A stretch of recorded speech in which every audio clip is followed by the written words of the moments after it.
with that, let's go ahead and get started. Thank you for joining us for the student incident reporting for non-public schools for the 23-24 academic year.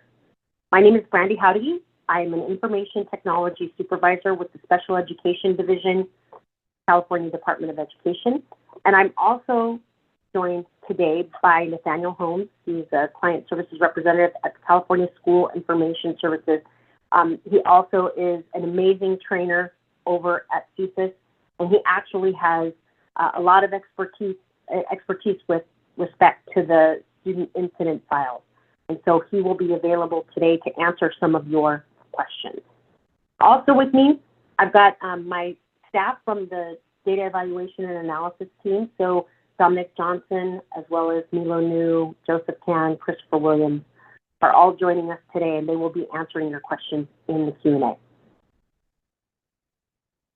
The meeting materials are available in the Box site. So for those of you who just joined, I am now posting one more time the link to the meeting materials.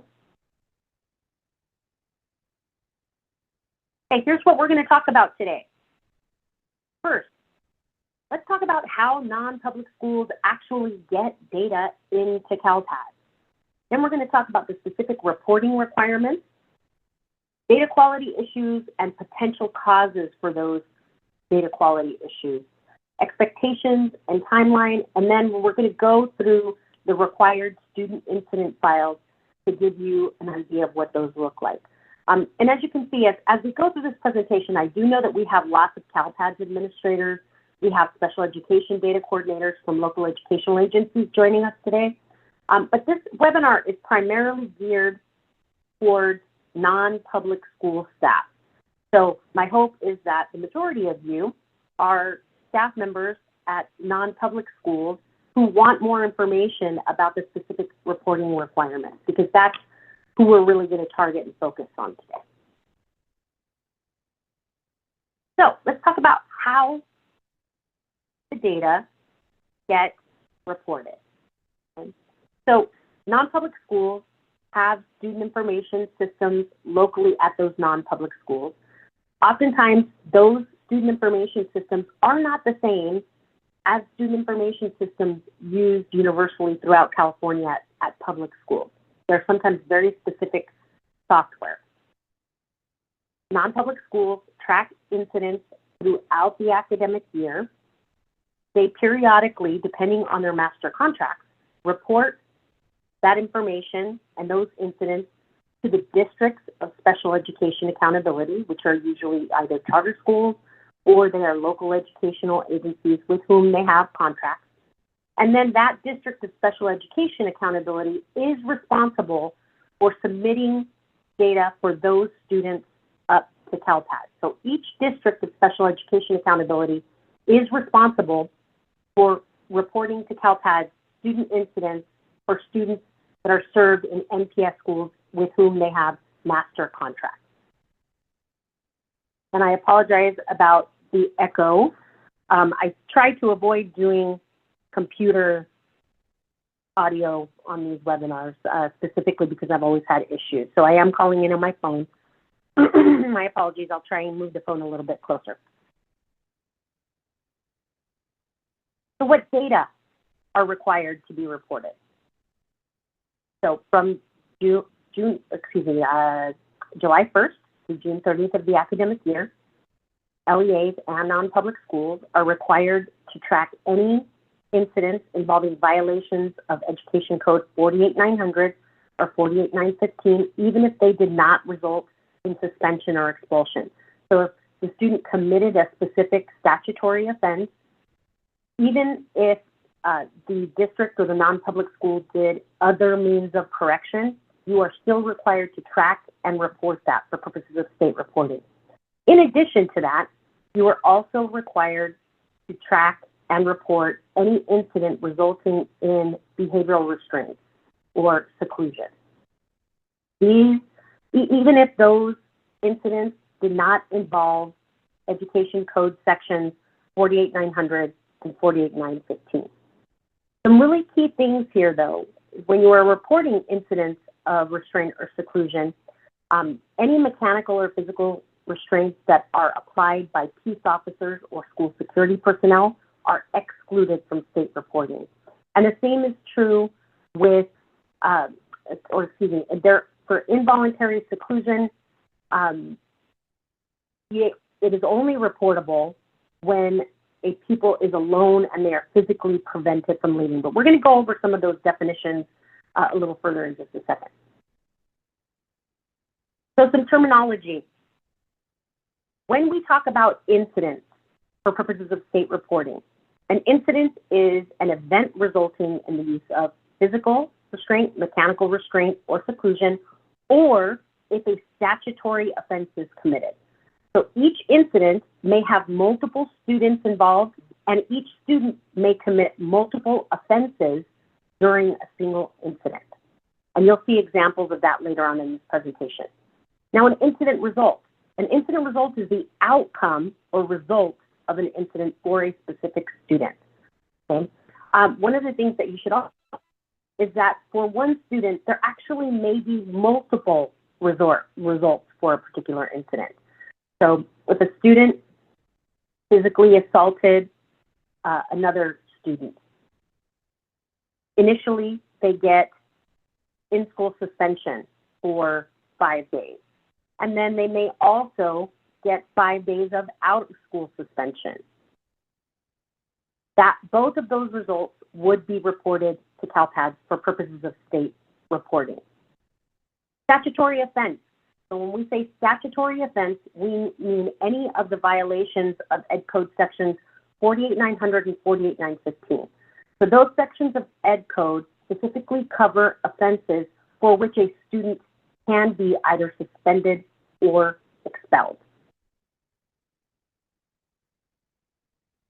Also, we're going to go over some of the definitions of mechanical restraint, physical restraint, as well as seclusion. All of these definitions are outlined in Education Code section 49005.1. Mechanical restraint, first of all, means the use of a device or equipment to restrict a pupil's freedom of movement. However, mechanical restraint does not include any sort of mechanical restraints applied by peace officers or school security personnel.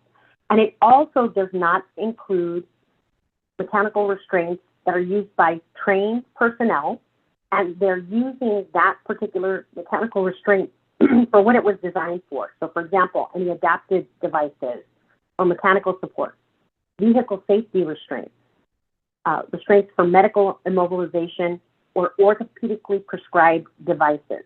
So if those devices are being used by trained personnel for what they were originally intended for, that is not a reportable incident of mechanical restraint.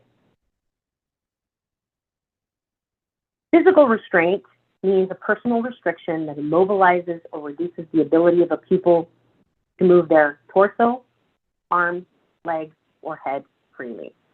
But it does not include any type of physical escort, so you're escorting a student to a safe location, and it also does not include any physical restraints applied by peace officers, law enforcement, school security personnel. Seclusion means the involuntary confinement of a pupil alone in a room or area from which the pupil is physically prevented from leaving, but it does not include timeout, which is more of a behavior management technique. So as long as that student is left alone, they're physically prevented from leaving that space, then that is a reportable incident of seclusion.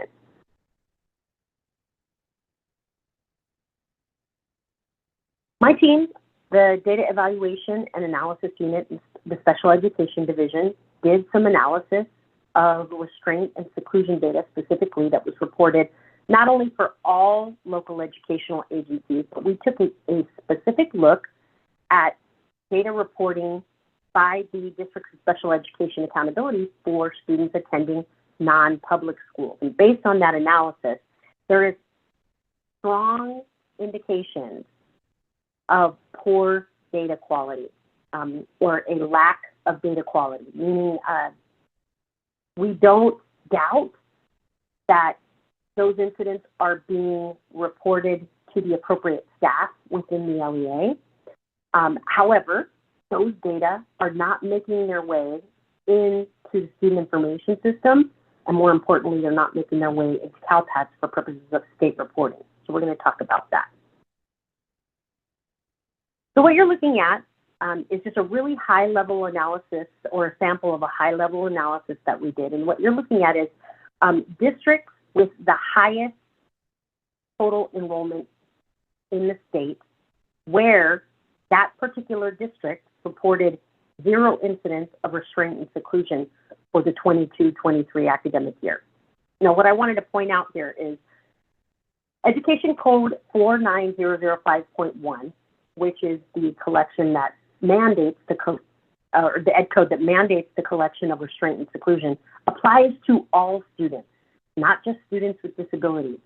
So any incidents resulting in physical or mechanical restraint or seclusion needs to be reported to the state for all students within the LEA. If you look at this example, we have LEAs with as high as 77,000 students and 0 incidents of restraint or seclusion were reported for students within that district. What you also don't see here is for the year prior, which was the 21-22 academic year, it was the same for all of these districts. So we know there are very strong indications that this is poor data quality, because while it is possible that you had 0, it's not probable that you had 0. Okay, so let's take a closer look at our non-public schools. So remember I told you that local educational agencies are responsible for reporting data for non-public schools or any of their students that they've referred through the IEP process to non-public schools. Those LEAs are required to report those data to CALPADS. However, if we look over the period of 2 years, 21-22 and 22-23, there were a total of 486 local educational agencies in the 21-22 academic year that reported having students enrolled in NPS schools. In 22-23, that number increased to 564. However, even though we had 486 and 564 districts reporting students enrolled in NPS schools, you can see that the majority of those enrollments for those students, there were 0 incidents reported for any of those students over the last 2 academic years. The majority of local educational agencies are reporting 0. And although we don't know it to be 100% true, because non-public schools are the most restrictive settings, oftentimes this is where these incidents occur. However, it's not represented in the data.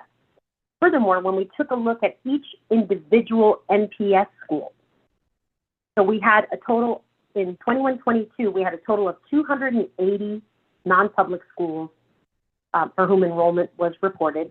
And then 22-23, we had a total of 268. Again, the majority of those non-public schools reflect 0 counts for any of their students.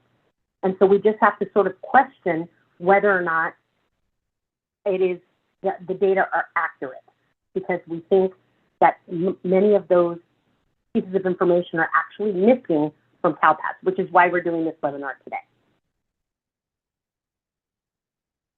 Now, why this becomes important specifically for the Districts of Special Education Accountability is because next year in the 24-25 academic year, Special Education Division will be requiring, well, we're going to be doing an analysis of these data, and we're going to figure out how to incorporate some monitoring activities for districts whose data seem to have an indication of poor quality. We have not developed the metrics for that. We are still talking about what that will look like, but please understand that in next year's annual determination letters, there will be a section on restraint or seclusion. And for those districts that may show indications of poor data quality, there will be additional monitoring activities that the district will be required to complete. So here are some of the common issues leading to underreporting, specifically for students with disabilities. The first and foremost, at all non-public schools and within many special education local plan areas, or SELPAs, they've developed something called a behavior emergency report. And that behavior emergency report contains lots of information on behavioral emergencies that happen for students within the LEA, but also any students attending non-public schools. Each SELPA has their own special designed, customized behavior emergency report for each of those SELPAs. However, when non-public schools are completing those behavior emergency reports for students, oftentimes they're getting to the appropriate staff either within the SELPA or the special education director or the special education director's staff at the local educational agency. But that staff person, the special education director, or even maybe a SELPA representative, does not then pass that information over to the student information system coordinator at the district. One really important key here is, in order to be reported to CALPADS, it has to be documented within the local educational agency's student information system, not the special education data system where their IEPs are managed, but actually the student information system. And so those behavior emergency reports have to be given to the student information system coordinator in order to be reported. Just anecdotally, we did have conversations with many districts last year where the special education directors did not know that they were supposed to provide that information to the student information system coordinator. And there were no, checklists or indications that they had to do that. So oftentimes those behavior emergency reports, which contain really valuable information about restraint and seclusion, and even some ed code violations and suspensions and expulsions, they just sat on the desk of the special education director. Second key thing is master contracts between the non-public school and the local educational agencies do not always specifically outline the requirements for data reporting. And it's not really clear. A lot of the language that we reviewed, I worked with Teresa Costa Johansson, and we worked with some non-public school sites and SELPAs, and they sent us their master contract language. And while some of them were really explicit, other examples of master contract language that we looked at were very, very vague. And so it may not be evident to the non-public school staff exactly what they're required to report on a periodic basis. And then finally, there is one last opportunity for LEAs to ensure the validity of these data, and that's during the certification process in CALPADS. There's a set of reports that they can review to see aggregate count of incidents of restraint or seclusion. They can even see detailed lists of the students involved in each of these incidents. And administrators are expected to review those data and certify their accuracy and validity.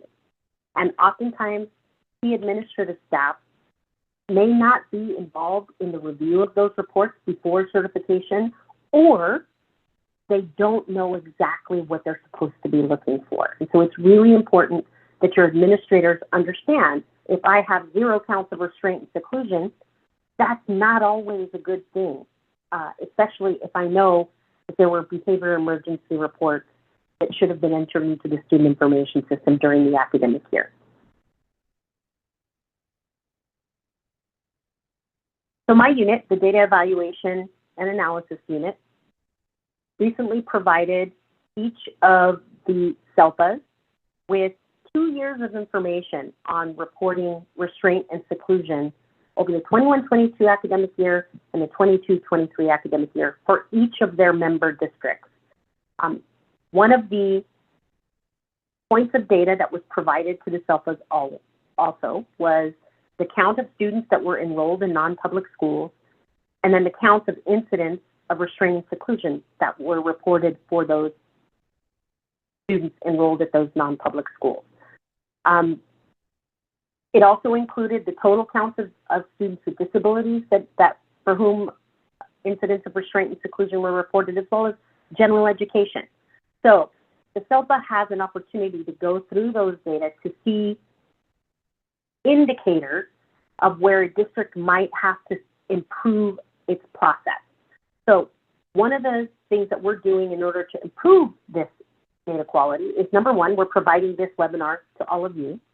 And then I just got done with a series of 13 in-person road shows throughout the state where we talked about this specific issue.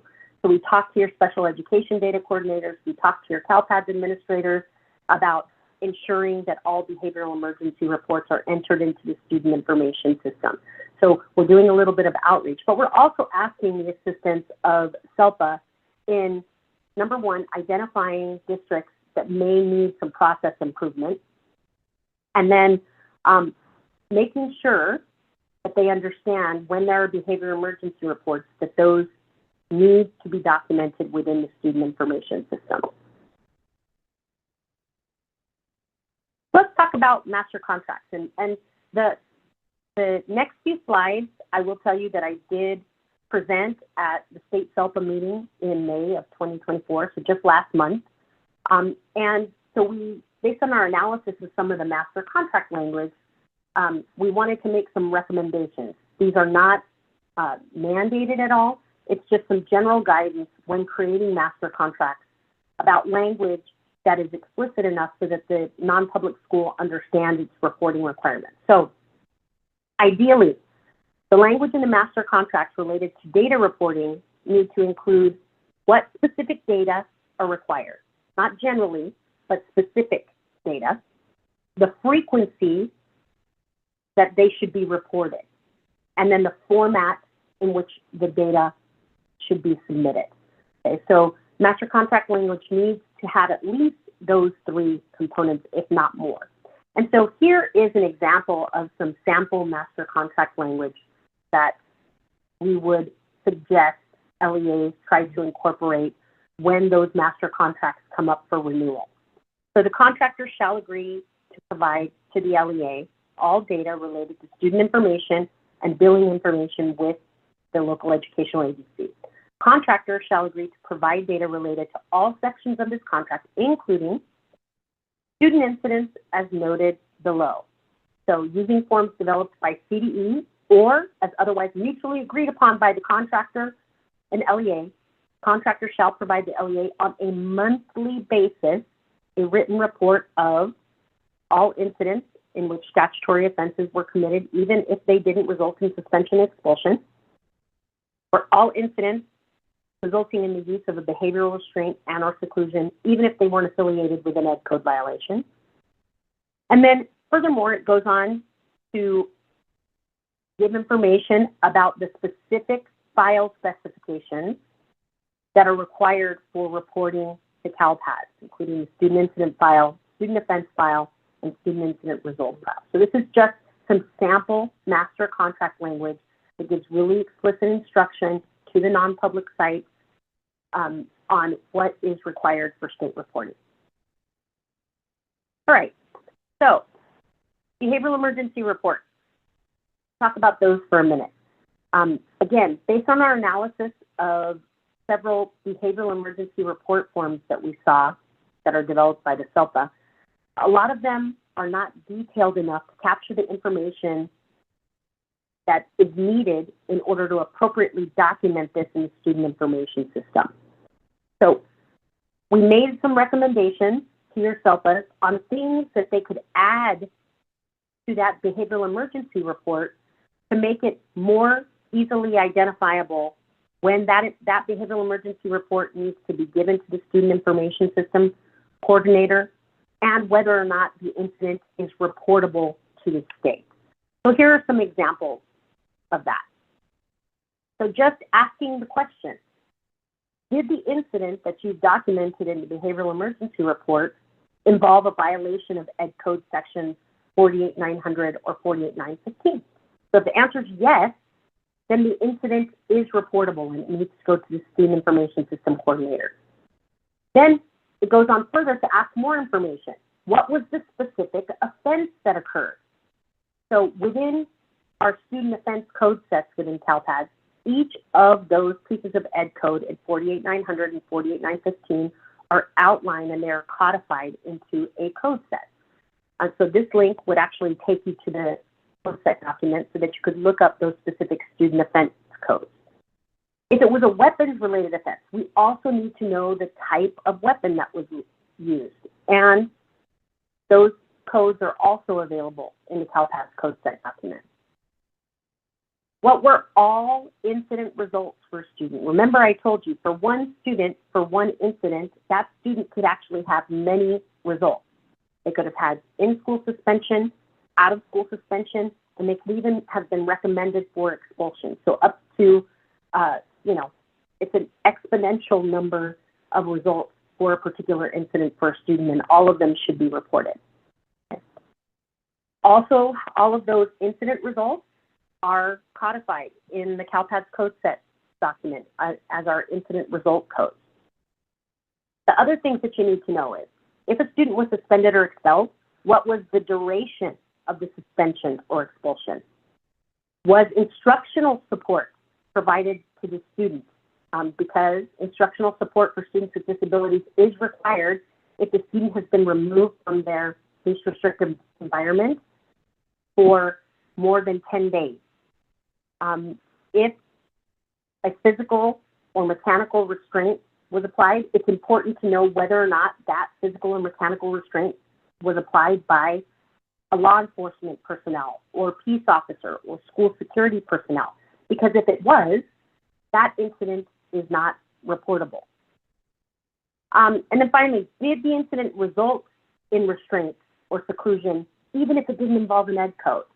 So the student was restrained or they were secluded, but they didn't commit a statutory offense. Those incidents are also reportable unless the restraint was applied by peace officers or law enforcement or school security personnel. Okay, so those are just some basic questions and fields that you could add to those behavioral emergency reports that make it really clear whether or not that behavioral emergency report needs to get into the student information system and ultimately be reported to CALPADS for state reporting. Okay, so let's talk about the frequency of reporting. The master contract language typically dictates how often this information gets sent over to the local educational agency. However, if you don't have explicit language in the master contract and the non-public school, or as a non-public school, you're not sending this information over on a routine, regular basis, minimally, you need to get all incidents sent to the District of Special Education Accountability for the students that you serve for that particular district by June 30th. Okay, remember the reporting window is July 1st to June 30th of the academic year. So minimally, you have to get all of those incidents over to that district for reporting purposes by June 30th annually. Okay, so before I go into the expectations and timeline section, let's go ahead and answer some of these questions. Joanne, you always have the really good questions.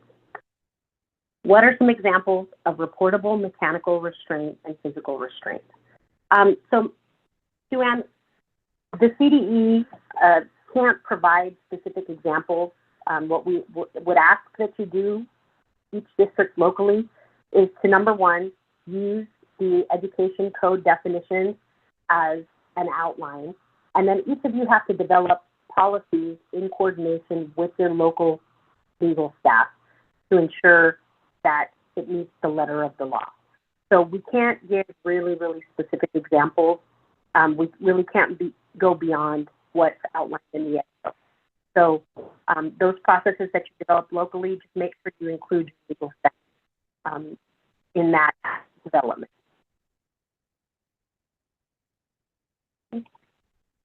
At 113, Tim Trickett-Robles, If it's not a part of this presentation, may I trouble you to speak to how this ties to HIPAA prohibitions of sharing healthcare-related information? More specifically, we run a non-public school as part of a behavioral health program, so it would be helpful to understand how we can support these requirements without running afoul of HIPAA. If it's relevant, all staff involved in restraints are proactive trained. Thank you. Tim, this is a really good question, but unfortunately, I don't think I'm prepared to answer this. So what I would ask, Milo, if you could document this particular ticket, or if you want to send in actually this might be better. Tim, if you want to send in a CALPADS support ticket, I know that non-public schools don't typically have direct access into CALPADS, but I think this is a question that we should probably funnel through the service desk. So I'm going to go ahead and type in the support address into the answer to your question. And I would ask that you just send this question there, and then we can get the appropriate HIPAA representatives involved and any other special education staff that may be able to answer your question better than me.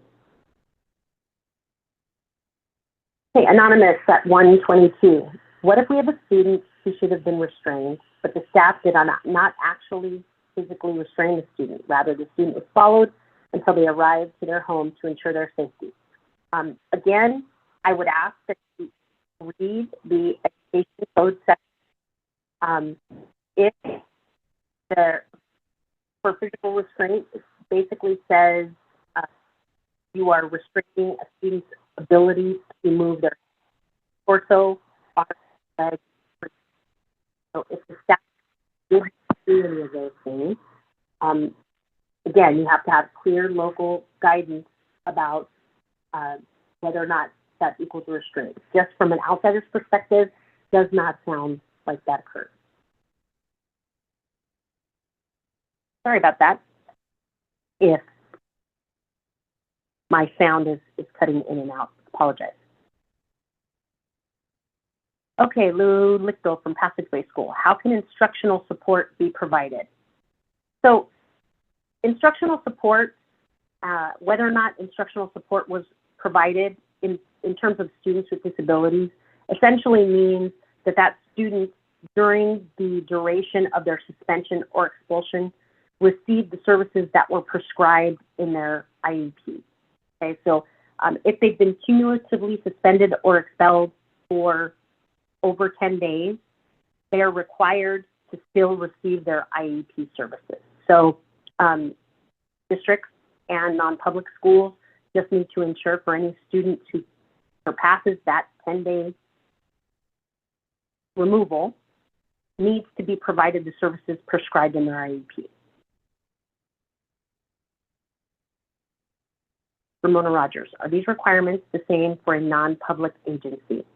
So the requirements are the same for the non-public agency, Ramona, but here's what I will tell you is that we do not,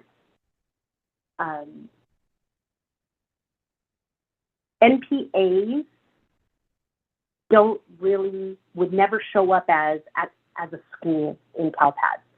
So I have seen, and Joe, if you can correct me if I'm wrong, I believe that if an incident occurs at a non-public agency, then that incident is actually reported for a student, and it looks like the student's enrolled at the district level, whereas if it had happened at a non-public school, we have a specific school code that indicates that it happened at a non-public school. But if you have a student that gets suspended or expelled or restrained or secluded at a non-public agency, the district would have to report that student as enrolled at the district level. They wouldn't be enrolled specifically at a non-public agency, but they could report it that way. That is correct, Brandi. It is consistent with our guidelines of how to report non-public agency. They're obviously being contracted by the schools or the LEAs. Therefore, the LEAs that are responsible for contracting them should be reporting the respective MPA services. The MPA services are actually specifically reported in the services table per se. Right. Other than that, it's not directly reported to the actual SWDs or plan records. Thanks, Joe. Mm-hmm. Jody Loomis at 132. What about county schools like Ventura County Office of Education? Do we put behavioral emergency reports in our LEA system and they put in theirs? So if there are behavioral emergency reports that occur at a county office of education, then the answer is yes. You should put those behavioral emergency reports within that occur within Ventura County Office of Education schools into the student information system for Ventura County Office of Education. Now, which district is ultimately accountable, that's a different issue. But where the incident occurs and whoever takes the disciplinary action, that is the entity that should ultimately report that incident to CALPADS. Anonymous at 134, confirming that a 2-person guided escort per training does not meet the definition of a restraint. Again, I would just ask that you read the definition. It's a restriction of the people's ability to move their head, torso, arms, or legs freely. Okay? Consult with your local legal counsel to ensure that any sort of actions by staff members are not violating that part of the ed code. And we provide online learning packets face-to-face online. So Lou, that's a really good question. I'm actually working with Teresa Costa Johansson to put together a training two in-person trainings for our non-public schools, one in the fall and another one towards the end of the year. We're gonna do 2 of them. So be on the lookout for information about in-person trainings for non-public schools. All right, I will take a couple more questions and then I'm going to keep it moving and then we'll answer the rest at the end. I wasn't aware that instructional support indicator was only needed in the event of 10 cumulative days. I thought it was for all incidents of suspension or expulsion. So Jacqueline, yes, you are required to answer the question. So for example, if I'm entering something into the student information system and a student was suspended for 5 days, I have to tell CALPADS whether or not instructional support was provided. At that point, the student had only been suspended 5 days within the academic year. You could say no, but the answer has to be yes or no. Okay, it is a required data element.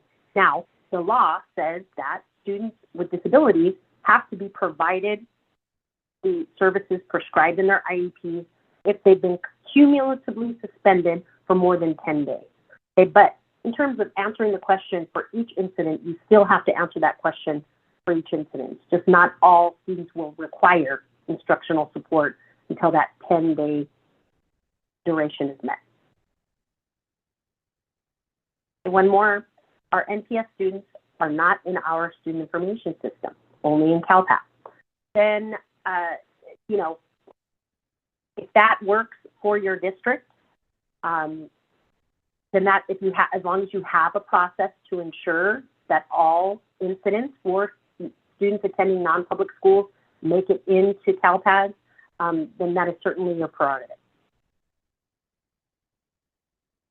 Okay, I'm going to go ahead and continue, and then I'll try and get either my staff to answer some of these questions, or I will answer them at the end of the webinar. So let's talk about expectations and timelines. So what are the expectations? So first of all, for those of you that are in the non-public school realm, please know that all of the incident data for students, and again, that's ed code violations as well as incidents resulting in restraint and seclusion, are collected as part of the CALPADS end of year 3 data submission. Those data are typically certified in August annually, and it's certified by the Districts of Special Education Accountability. So all LEAs are required to submit all incidents occurring between July 1st and June 30th of the academic year. And again, all of those data, in order to make it up into CALPADS, have to first be documented in the student information system so that they can be reported to CALPADS. Now, you just saw an example of an LEA that said we don't document it in our student information system, but we put it directly into CALPADS. Again, that's your prerogative, but you just need to make sure that those incidents get reported to the state and they end up in CALPADS. Now, non-public schools are expected to track incident data for all students referred by Districts of Special Education Accountability, and you have to provide those data back to that DSEA for purposes of reporting to CALPADS. Non-public schools cannot report data directly to CALPADS.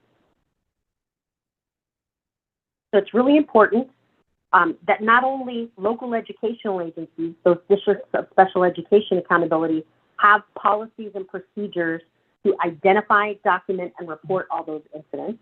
And if those policies and procedures don't address how behavioral emergency reports get reported, it is really important that you take a look at that and make sure there is a policy and procedure in place for making sure behavioral emergency reports make their way into the student information system if necessary. But it's also true for non-public schools. You have to have policies, procedures, and appropriately trained staff to implement those policies and procedures so that you understand what incidents have to be documented, what is required for purposes of state reporting. So it's also the responsibility of the NPS school to really understand the data requirement and that all staff there are appropriately trained to identify, document, and report those incidents. Here are our key dates for the 23-24 academic year. So LEAs actually can report data all year long to CALPADS for purposes of incident reporting as well as restraint and seclusion. So from July 1st through June 30th, they can submit these data periodically to CALPADS. The end of year submission window opened on May 8th. And what that means essentially for those of you in non-public schools is it means that districts can finally start looking at aggregate certification reports to see what their counts look like, and those reports will run all the way from May 8th through the amendment window closing on August 16th.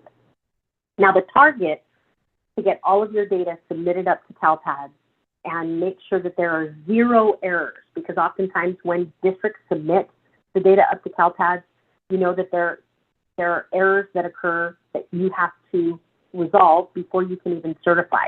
The target we're asking districts to meet this year is by July 12th to have 0 errors associated with the end of year 3 submission. Then there's an initial certification deadline where districts are required to approve the data by July 26th. And then from July 26th through August 16th is the amendment window. And that's the point where SELPAs actually review a lot of the incident reports specifically for students with disabilities. And August 16th is when district's final deadline to get certified is. So that's the end of the amendment window, is August 16th. All right, so let's talk about what the submission actually looks like. So the student incident submission is actually 3 files. The student incident file, which we call the SINC, S-I-N-C. The student incident results file, which is the SIRS file. And then the student offense file. And you'll commonly hear us refer to it as the SOFF. So it's SINC, SIRS, and SOFF. So we're going to go through each one of these files to talk about some key data that exists within each of these files that would be expected to be compiled by the non-public schools. So what I want you to pay attention to on these slides in particular are the fields that are highlighted on this slide in red. Okay, so the columns that are highlighted in red. What you'll see here is this is the entirety of the data that's expected in the student incident file. And we've documented here in this particular example 2 different results. Okay, so incident number 1 occurred on July 1st, 2019, and it involved 2 students, pseudo students and phony people. Each of these incidents required an incident ID. So an incident ID is a unique identifier for that incident that occurred on a particular date, created for each district. Okay, when NPS schools are actually reporting these, you may have a unique identifier for your incident, but once the District of Special Education Accountability gets that information, their student information systems will actually auto-generate a new incident ID. So just keep in mind that you may develop a unique identifier for your incident at the non-public school, but ultimately the District of Special Education Accountability, the incident ID will very likely be different when it actually gets reported up to CALPADS. The incident occurrence date is the date that the incident occurred. It is not the date that the disciplinary action occurred. Okay, so it's the date that the original incident occurred. Statutory offense indicator. This is just an indication of whether or not this particular incident involved any violations of Ed Code 48900 or 48915. Student instructional support indicator. So for this incident, if there was a removal, so for any suspension or expulsion, was instructional support provided to the student? For students with disabilities, this means did they receive the services prescribed in their IEP? If it was required, because the student had been cumulatively suspended or expelled over 10 days, then we would expect that statutory offense indicator to be yes. If it was not required and those services were not provided during that period of suspension, then we would just need that indicator to reflect no. And then finally, removal to interim alternative setting reason code. So these are 45-day placements. They are unilateral placements made by local educational agency staff where students commit a violation of Ed Code that involves weapons, drugs, or serious bodily injury. They are to themselves or others, and they are unilaterally placed in another setting for no more than 45 days. Okay, so if that occurred and these removals to interim alternative settings, these unilateral removals are very, very rare. However, if that is what happened, then we would expect the appropriate removal to interim alternative setting code be populated. Okay, so again, we've documented two incidents on this page. Incident number 1 occurred on 7/1/2019. Incident number 2 included students named fake child and faux youth. And this particular incident occurred on August 1st, 2019. So the one thing I will call your attention to is if you look at incident number 2, you'll see that fake child, the statutory offense indicator equals yes, which means that there is a Ed Code violation that occurred for this particular student during this incident. But for the other student involved in this incident, faux youth, the statutory offense indicator is no, which means that there was not a statutory offense. There was not an Ed Code violation that occurred for the student. That becomes really important because if an incident for a particular student did not involve a statutory offense, then we would not expect the student offense file. We'll talk about it in just a second. All right, the next file that's required is the Student Incident Results File, or the SIRS file. So the key fields, this particular file that we need to pay attention to, are outlined in the purple column, and with the columns with the purple heading. So again, we have those same two incidents, and you'll notice that for each student within this incident, there has to be, number 1, an incident result code. So an incident result code is a list of codes that we allow you to select from that identify what the result of that incident was.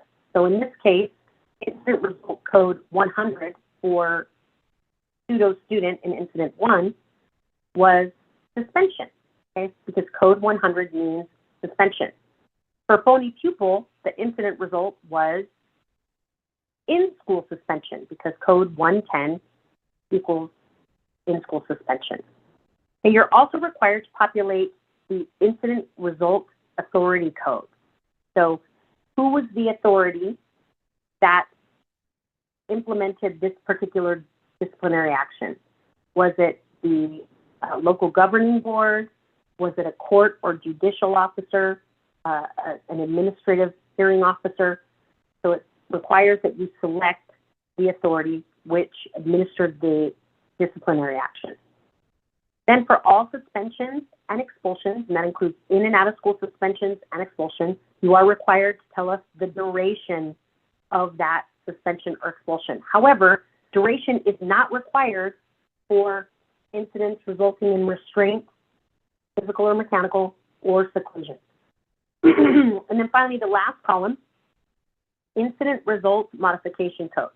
So anytime an incident result has been modified, and most commonly we see this for expulsion. So for example, if a student was recommended for expulsion, and then at the expulsion hearing, the local governing board says, okay, we're going to put you on a behavior contract, and we won't enforce your expulsion as long as you adhere to the terms in the behavior contract. So although you would report a result of expulsion, you could also tell us in the incident result modification code that that expulsion was, the enforcement was suspended. Or in some cases, it's shortened. So if that expulsion was modified in any way, then you would tell us that in the incident result modification code. And then the final file that's required is the student offense file. And remember, keep in mind, student offense file is only required to be reported for incidents and the students within those incidents if a statutory offense occurred. Remember, in the student incident file, I indicate whether or not that particular incident involved a statutory offense for a specific student. And if it did not, I would not expect to see that student in this file. So using the example, incident one, the same students. In the student incident file, both of these students committed statutory offenses. Therefore, we need to know which statutory offense. That's captured in the student offense code column. So offense code 506 and 510. And all of those code definitions can be found in the CALPADS code sets document, and that will cover that in just a second. Also, if it was a weapons-related offense, you will need to identify the type of weapon that was used by that student in the offense. Now, you will notice here for incident 2 that although we have 2 students involved in incident 2, only one of them committed a statutory offense, which was fake child. So in this case, we only expect a soft record for fake child. Pro-youth would not have a student offense record required. So once all of these files are completed for all of the incidents, this is the complete submission. This is what it looks like. So we would see student incident files for incident 1 and incident 2. Then we would see the student incident results telling us what was the result of that particular incident. And then only if there was a statutory offense submitted would we see student offense records for those students. Non-public schools, you don't have access into CALPADS, but you should know that this is what it looks like when they're actually entered into CALPADS. And when you go into the user interface to take a look at what's been reported for a specific student. So these were for training purposes, but you'll see we've got incidents reported for phony people and pseudo students. Then we've got the results in the SIRS container, and then the offenses for each of those students are documented in the student offense modal in online maintenance. Okay, so a couple of tips and resources. The first I wanted to point out to you is a template that we've made available in the meeting materials link.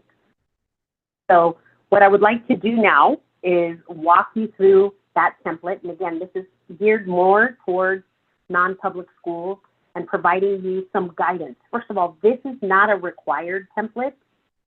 It's just a tool that we are providing you that kind of gives you an indication of the data that would be needed to be captured for each of these incidents for any student attending a non-public school. So it doesn't replace any of the official documentation that's outlined in the CALPADS file, specifications, or code set documents. And so we'll talk about those in a little bit. But I did want to walk you through the template really quickly. Okay, so here you will see the template, okay, and it has several tabs. So you'll see a title tab, the student incident tab, student incident result tab, and student offense tab. So here are our three files. What we have done is we've provided you the piece of data that needs to be reported, as well as the definition of each of those pieces of data.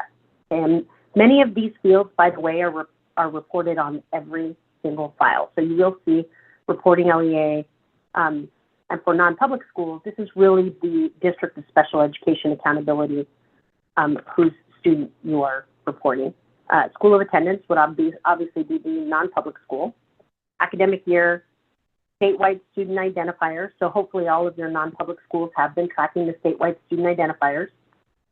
Any local student ID that's assigned by the district. And then all of the demographic data. So first name, last name, birth date, the student's gender. And here's where we get to the nitty-gritty, specifically for the incident file. So again, incident ID is a unique identifier assigned to the incident by the local educational agency. So as a non-public school, you can provide your own local identifier, but very likely when it gets reported to the state, it won't have that same identifier because it's being reported by the District of Special Education Accountability. Here we've got incident occurrence date, statutory offense indicator, as well as student instructional support.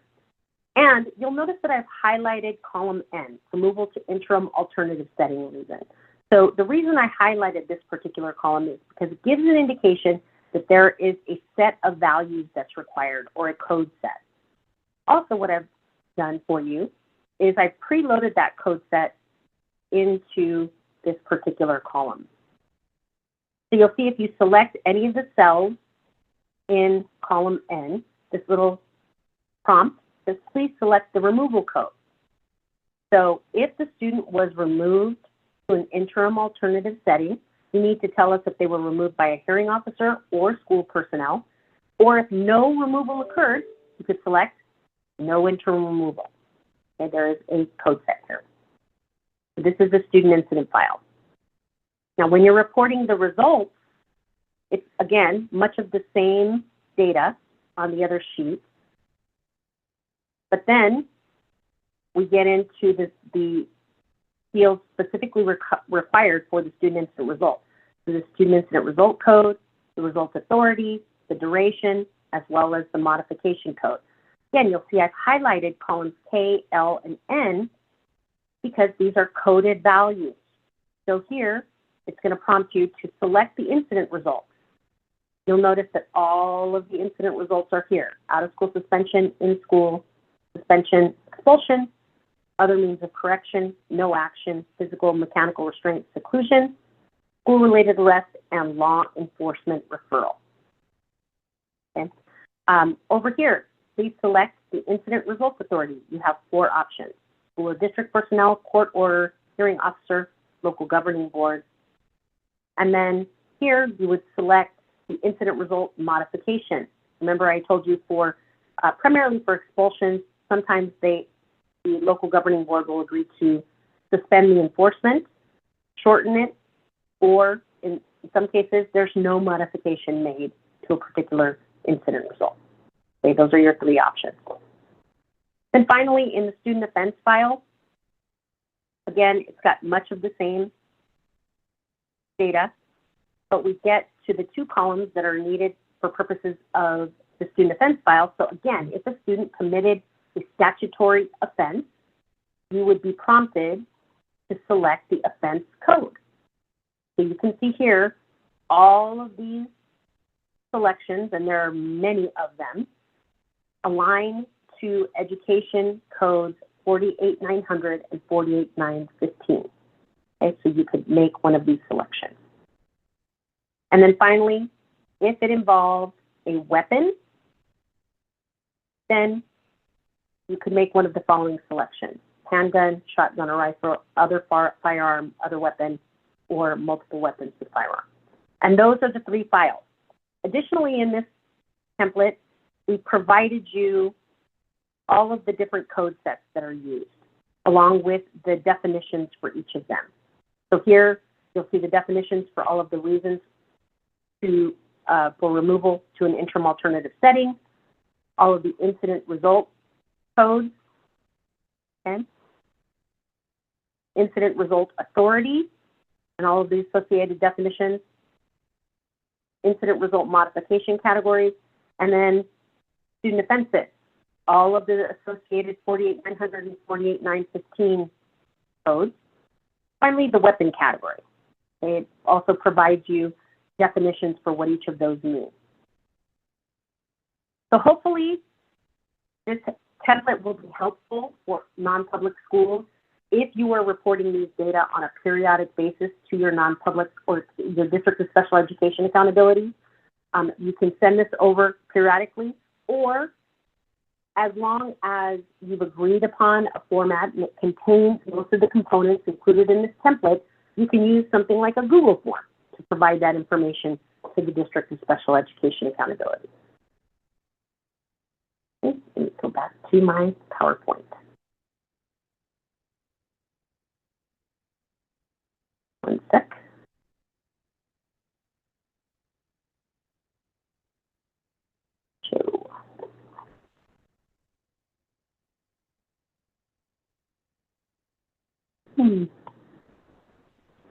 Where is my, there it is. Sorry about that. Okay.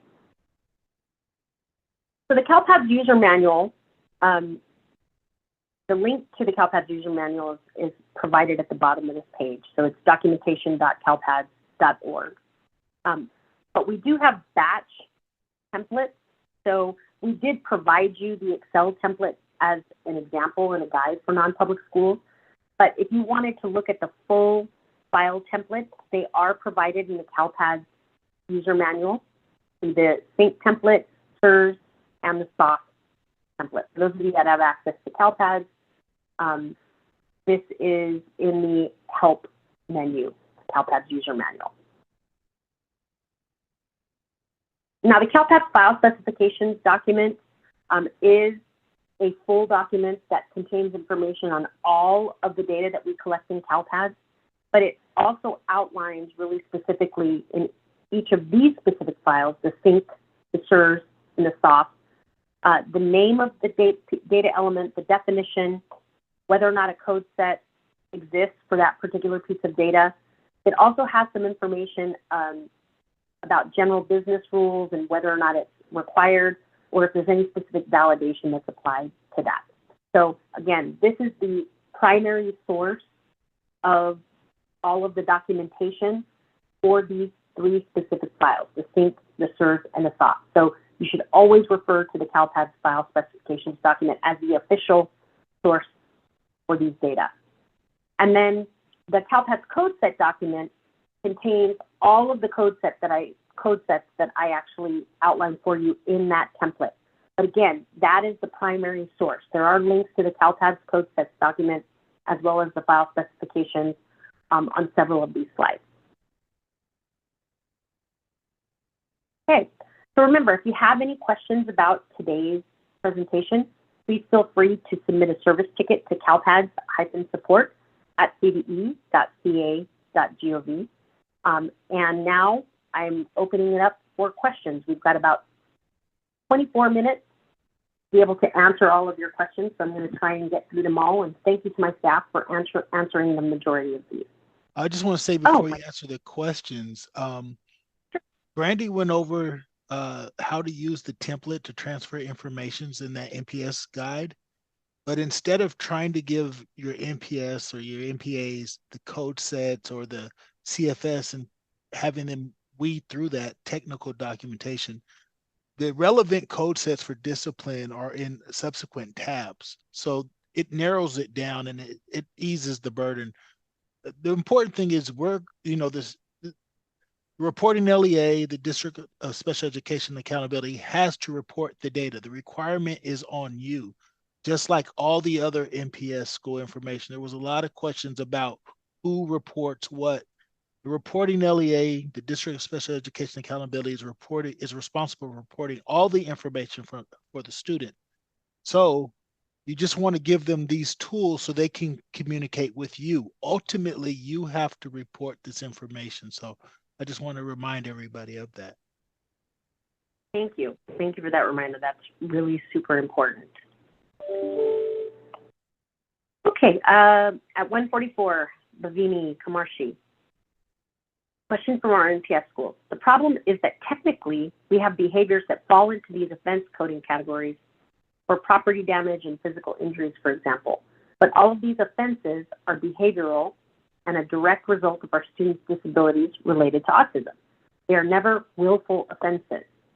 Do we still have to report them as disciplinary incidents? So if it is not a direct violation of Ed code and it's a manifestation of their disability, then typically we would not see those reported as incidents. However, if as part of that incident, that particular student may have been physically restrained by staff, then that piece of the incident is actually reportable. Okay, so, but if it's a manifestation of their disability, typically those don't get reported as incidents to CALPADS. Okay, Anonymous at 149. If law enforcement comes onto campus and arrests and handcuffs a student, does the school need to submit behavioral emergency report? Is that considered a physical restraint pursuant to Ed code? So if law enforcement comes to campus, handcuffs a student, do you have to complete a behavioral emergency report? I would say behavioral emergency report, probably, yes. Now, whether or not that mechanical restraint, so they handcuff the student, is reported is actually really explicit in the Ed code. So if a peace officer, in this case a law enforcement or school resource officer, handcuffs the student, that is not a reportable incident of mechanical or even physical restraint to CALPADS, and that's explicit in the Ed code. Kathleen Lopez at 149. Do 45-day placements need to be agreed to by the parent and agreed to in the IEP? So the 45-day placements, as I understand them, Kathleen, are done outside of the IEP process. So it's not a placement done by the IEP team. It is a very quick unilateral decision made by school personnel in emergency situations. So, and it is a temporary placement no more than 45 days. Now, to answer your question of whether the parent has to agree, I don't know the answer to that question. Joe or any of the SPED team, are you aware of whether or not the parent? No, but it goes without saying, though, since it's a unilateral placement, right, conducted other than by the IEP team, then it would be actually, it goes without saying that it would be a unilateral decision. So therefore, it was a decision made by the police officer or the peace officer or the school personnel per se. Without. Right. So, and Kathleen, if you need more guidance as to whether or not the parent has to agree, then just submit a service ticket and we can try and get that answer for you. Anonymous at 156. Can you clarify the difference between unilateral removal to interim alternative setting and removal to interim alternative setting? I guess I'm confused on when this is an IEP team decision.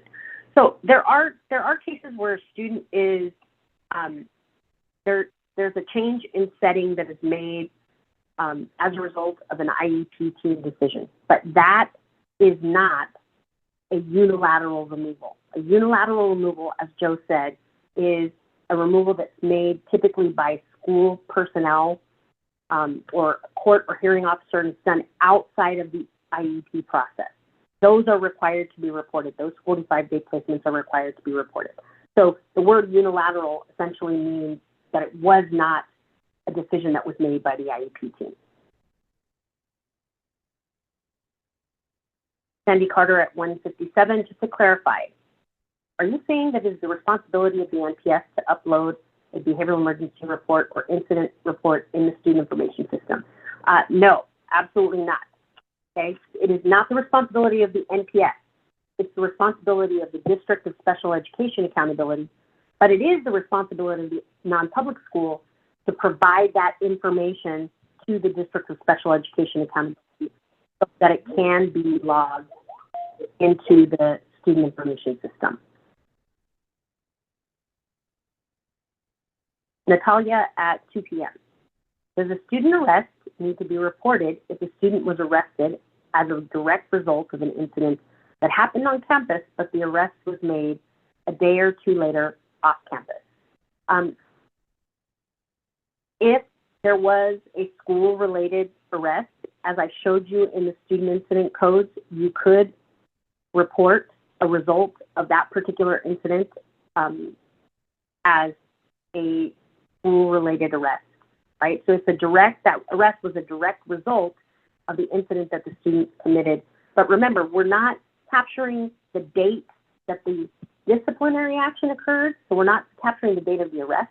We're capturing the data that the incident occurred and all associated results from that particular incident. So the answer to your question is yes.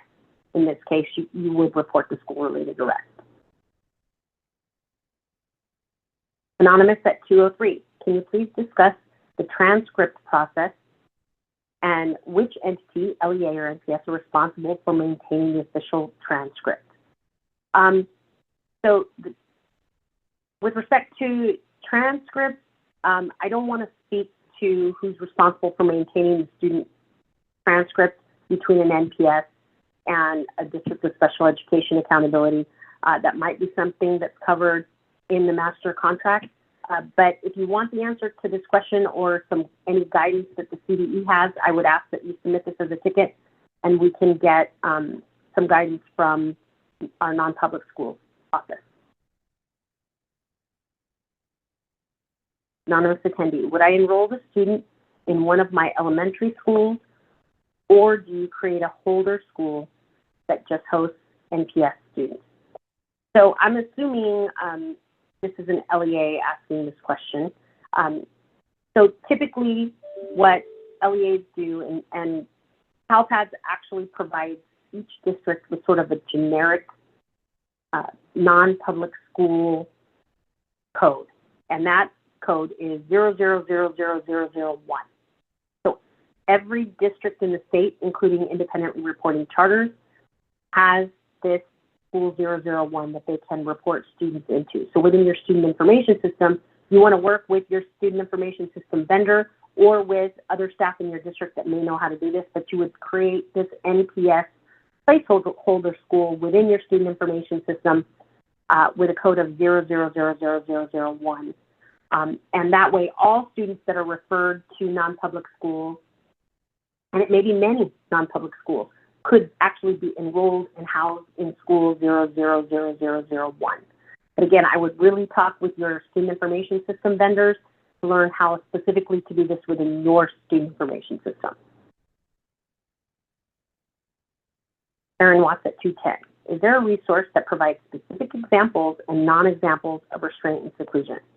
So the CDE does not provide this resource.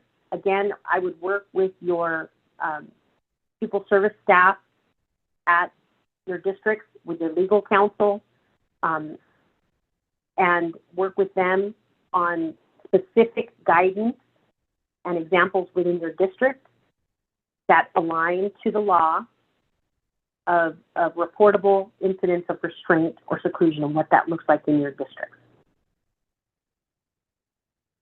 Anonymous at 210. So we would not report a behavioral emergency report within CALPADS if the behavior is a manifestation of their disability. And that is That is correct. So again, behavioral emergency reports in their original form never actually get reported in CALPADS, right? Behavioral emergency report should always go into the student information system. However, whether or not the information within that behavioral emergency report gets up into CALPADS is really whether or not it meets those key indicators. Did the student violate ed code, right?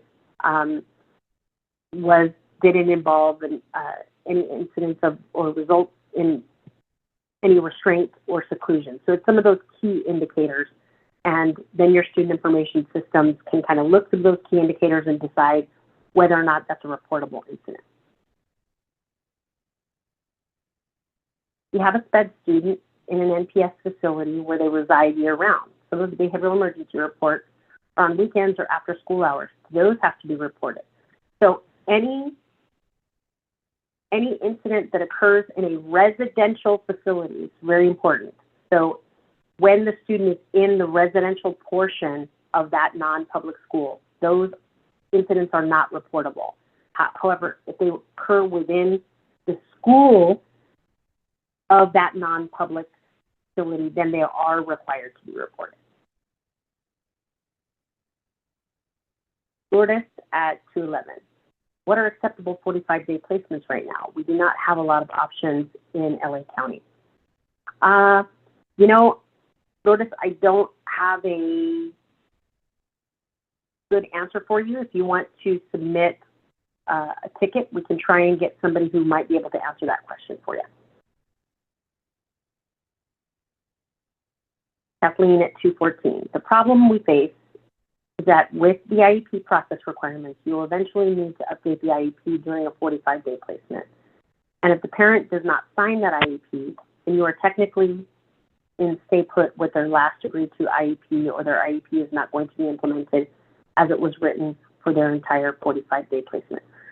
So yeah, it's likely that amendments may need to occur once that placement is made.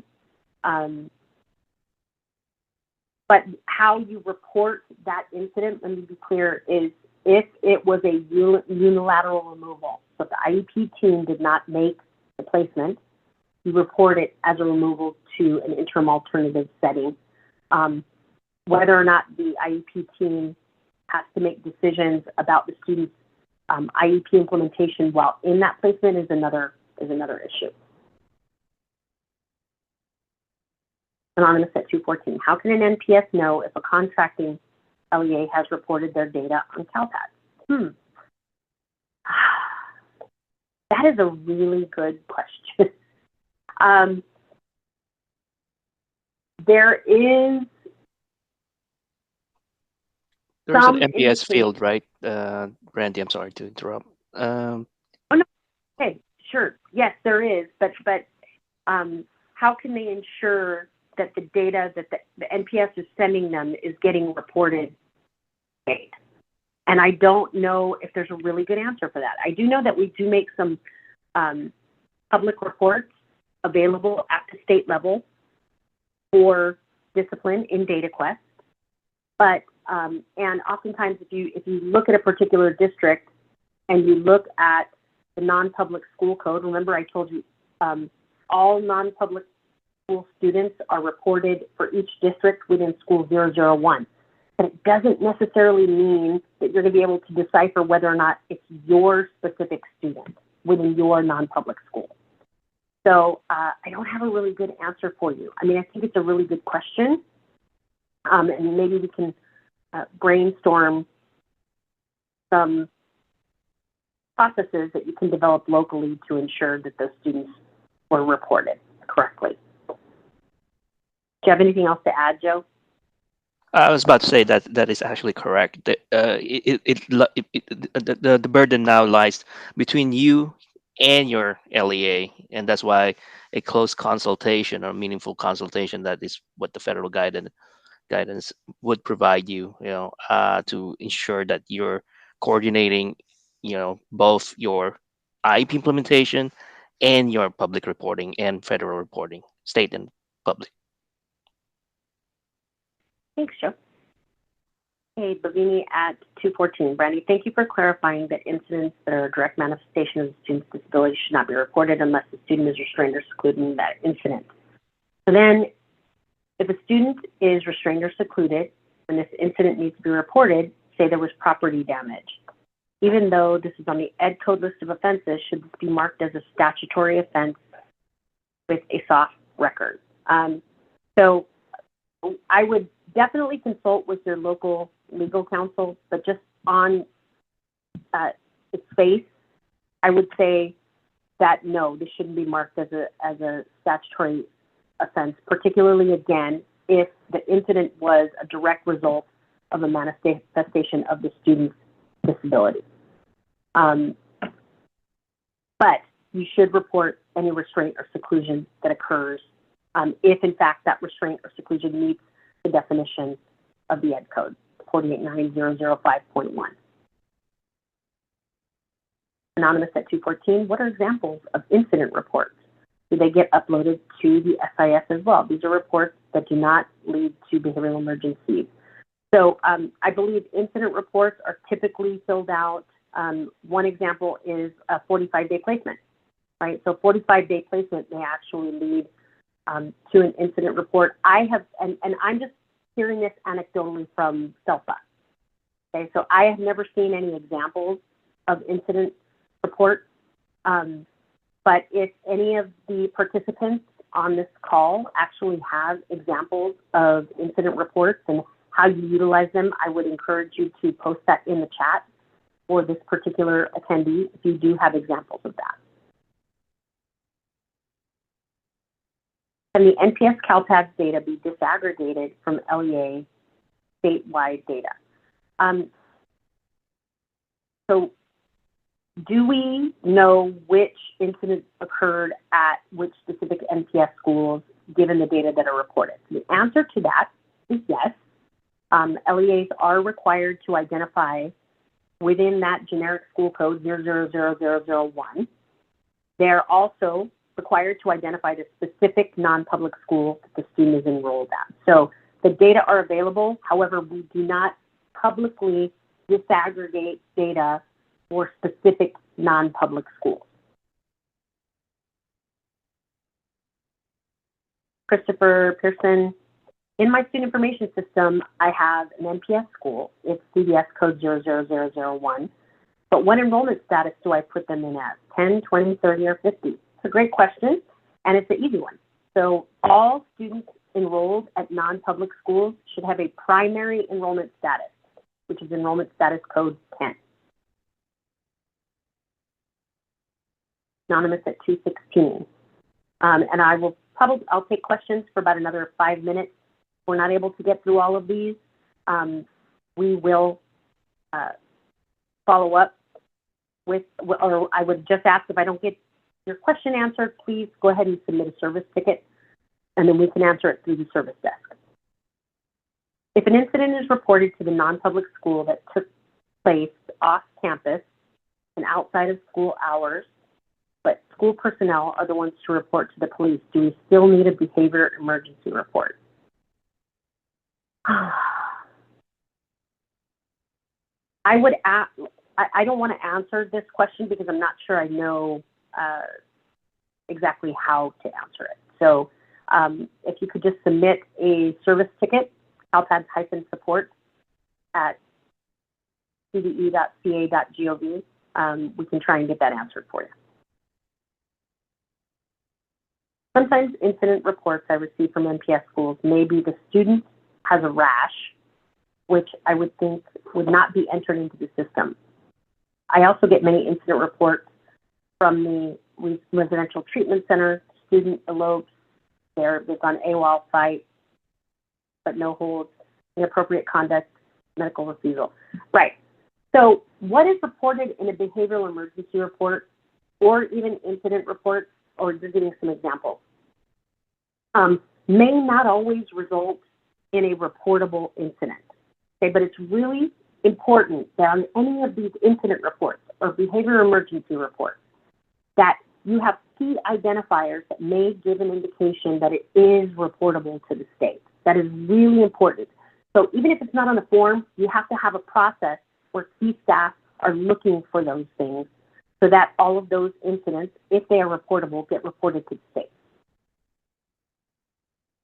Do NPS pupils placed in NPS on mediation agreements have data reported on CALPADS? So I'm assuming that you're talking about a settlement agreement. So it depends. So if the student is placed on settlement agreement at a non-public school and they are on an individualized education program, an IEP, then they are required to have their data reported in CALPADS as a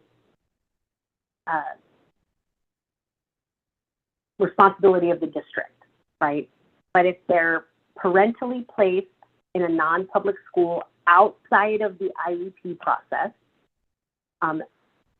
or they are not being served on an IEP by the district, then those look like private school placements in CALPADS. If you want specific, if you want to submit a ticket and provide more specificity, we can try and answer that question depending on this specific scenario. Casey and McCabe. So Nate, did you want to continue typing that answer? I was working on Jackie's question at the bottom. Our anonymous is still trying to figure out how they can get the information from their LEA. Got it. Which one were you working on, you said? Because I saw that you were typing in response to Casey's question. Oh, no, that was so easy. I figured you could answer that one. I'm sorry. That was... Oh, okay, cool. I'll do that. Yeah. No problem. I work at the SELPA level and I assist with end-of-year review before SELPA certification. Many of our LEAs are struggling to use their SIS to upload this incident data into CALPADS. Are they able to utilize the incident data screen under online maintenance in CALPADS to add the incident files directly, SINC, SWDs, and SOFF? So the answer is yes. These can be entered directly into CALPADS using the student modals for the student incident results, and student offense. Okay. Anonymous at 223. Question about how NPS would know that the LEA entered the incident. You can request an incident report number. Yeah, that's actually a really good suggestion. But again, it really comes down to communication between the District of Special Education Accountability and the NPS site and what's required of each of those entities. And because it's student level data, if you have a legitimate business need, you can have, the LEA can share that information with you. The difficulty, depending from LEA to LEA, is if they know how to filter the report for the specific students enrolled at the NPS. If they have that skill set, they can easily show you the data was submitted to CALPADS and it's specific to your students. And if there's anything that you shouldn't see or shouldn't have access to, they can block that out. But it is possible and it is legal for them to share information proving, if you want proof that they submitted data to CALPADS, it can be done. Right. And you have to have data sharing agreements, and your master contracts may be able to outline those things. Okay, Jacqueline Sherman, where can I find some more documentation on that 10-day cumulative day instructional support requirement so I can help share that with our staff? Joe, is that an IDEA statute? The 10-day? I saw, I was looking at it, and the best document I could derive it from is based on our EdFax file specification 10144. Right. I could post that on that, type the answer to that where the link would be. Right. So it's in the federal guidance, and EdFax is a reporting system that California reports to, which is why we collect the data from you in the first place. We're collecting it for federal reporting purposes in EdFax. Okay, and then finally, last question. Is it legal for an LEA to place a pupil in an NPS on a settlement agreement without an IEP? I do not know specifically about the legality. I can tell you that settlement agreements are agreements that are made between a parent the local educational agency.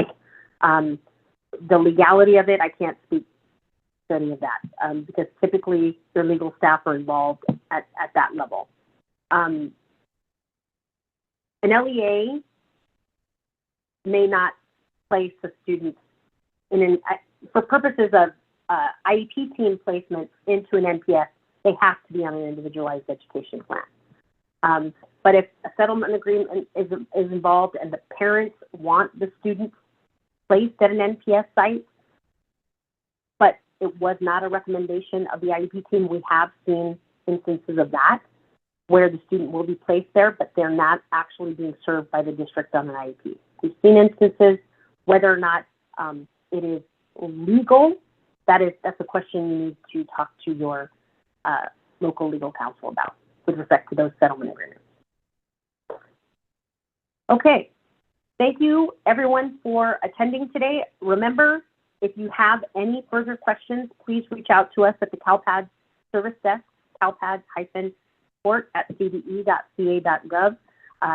Thank you, Nate. Thank you, Marshall, for joining us today, as well as all of the data evaluation and analysis staff that assisted in answering questions. I hope this was helpful. We will be planning in-person training for non-public school staff and administrators in the fall. We're going to do one north and one south. So please be on the lookout for the registration links within the next couple of months. Otherwise, please feel free to reach out at any time before the certification period so that we can make sure that your data have really high integrity this year. So thanks all for joining us today.